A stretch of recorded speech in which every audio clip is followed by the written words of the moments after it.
తెలంగాణలో ప్రసిద్ధ పుణ్యక్షేత్రం వేములవాడ రాజన్న సన్నిధిలో శ్రీ సీతారాముల కళ్యాణ మహోత్సవం అంగరంగ వైభవంగా జరిగింది. సరిగ్గా ముహూర్త సమయానికి సీతమ్మవారిని పరిణయమాడారు రామయ్య. ఉదయమే శ్రీ రాజరాజేశ్వర స్వామి వారికి మహాన్యాసపూర్వక ఏకాదశి రుద్రాభిషేకం, శ్రీ సీతారామచంద్రమూర్తికి పంచోపనిషత్ ద్వారాభిషేకాలు నిర్వహించారు. స్వామివారి దర్శనం కోసం వేలాది మంది భక్తులు చేరుకోవడంతో రాత్రి నుంచి నిరంతర దర్శనాన్ని కల్పించారు. శ్రీ రాములవారి కళ్యాణ ఘట్టం తిలకించడానికి తెలంగాణలోని జిల్లాలతో పాటు ఆంధ్రప్రదేశ్, మహారాష్ట్ర నుంచి పెద్ద ఎత్తున భక్తులు తరలివచ్చారు.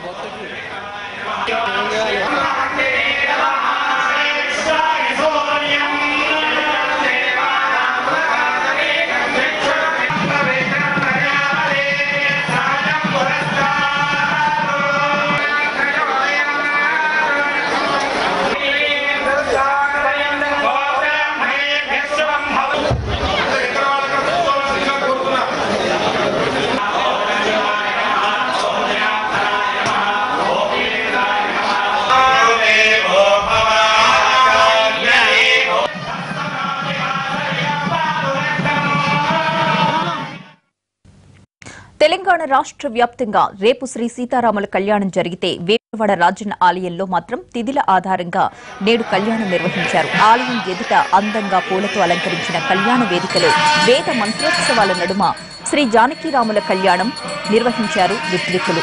మొత్తంగా 2 లక్షల మంది భక్తులు ఈ కార్యక్రమానికి హాజరయ్యారని సమాచారం.